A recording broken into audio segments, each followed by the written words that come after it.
താമരശ്ശേരിയിൽ ബസ്സും ബൈക്കും കൂട്ടിയിടിച്ച യുവാവിന് ദാരുണാന്ത്യം. വയനാട് നടവയൽ സ്വദേശി അരുണാണ് മരിച്ചത്. കൂടെയുണ്ടായിരുന്ന യുവാവിന്റെ നില ഗുരുതരമാണ്.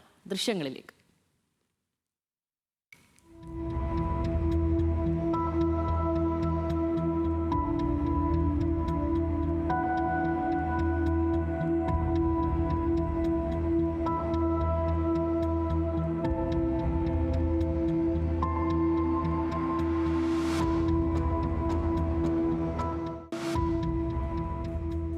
മുബാറക് ഉണ്ട് വിവരങ്ങളുമായി. മുബാറക്, ദൃശ്യങ്ങൾ കാണുകയായിരുന്നു. നമ്മുടെ നിരത്തുകളിലൊക്കെ ദിനംപ്രതി ജീവൻ പൊലിയുന്ന ഒരു അവസ്ഥയാണുള്ളത്.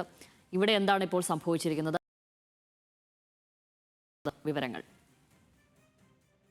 ശ്യാമിലി, ഈ താമരശ്ശേരി ദേശീയപാത 266 അതായത് കോഴിക്കോട് കൊല്ലകൻ റോഡിലെ ഈ താമരശ്ശേരിക്കടുത്തുള്ള ചെക്ക് പോസ്റ്റിന് സമീപമാണ് ഇന്ന് ഇങ്ങനെ ഒരു സ്വകാര്യ ബസ്സും ഒരു ബൈക്കും കൂട്ടിയിടിച്ചത്. ഈ അപകടത്തിൽ വയനാട് നടവയൽ വെളിയമ്പം സ്വദേശിയായിട്ടുള്ള 26 വയസ്സുകാരൻ അരുൺ സജി എന്ന് പറയുന്ന ചെറുപ്പക്കാരനാണ് ജീവൻ നഷ്ടമായതെന്നുള്ളതാണ്. ഈ വെളിയമ്പം കൈതത്തറയിൽ സജി എന്ന് പറയുന്ന ആളുടെ മകനാണ് ഇദ്ദേഹം. ഈ അരുണിനൊപ്പം ബൈക്കിലുണ്ടായിരുന്ന ഒരു സുഹൃത്തുണ്ട്.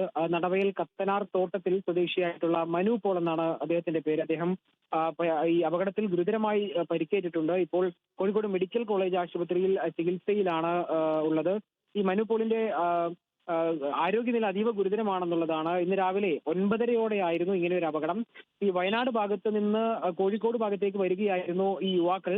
ഇതേ സമയം കോഴിക്കോട് നിന്ന് വയനാട്ടിലേക്ക് പോവുകയായിരുന്ന ഒരു സ്വകാര്യ ബസ്സുമായാണ് കൂട്ടി ഇടിച്ചതെന്നുള്ളതാണ്. ഈ ദൃക്സാക്ഷികൾ നൽകുന്ന വിവരമനുസരിച്ച് യുവാക്കൾ സഞ്ചരിച്ച ബൈക്ക് മുന്നിലുണ്ടായിരുന്ന ഒരു ലോറിയെ മറികടക്കുന്നതിന്റെ ഭാഗമായി നീങ്ങുമ്പോഴായിരുന്നു ഇങ്ങനെ ഒരു അപകടം ഉണ്ടായത് എന്നുള്ളതാണ്. എന്തായാലും ഈ അപകടത്തിൽ ഒരു മരണം സംഭവിച്ചിരിക്കുന്നു എന്നുള്ളതാണ് സങ്കടകരമായ കാര്യം. കൂടെ ഉണ്ടായിരുന്ന ആളുടെ സുഹൃത്ത് ഇപ്പോൾ അതീവ ഗുരുതരാവസ്ഥയിൽ കോഴിക്കോട് മെഡിക്കൽ കോളേജ് ആശുപത്രിയിൽ തുടരുകയാണ്. ശരി, മുബാറക്കാണ് വിവരങ്ങൾ നൽകിയത്.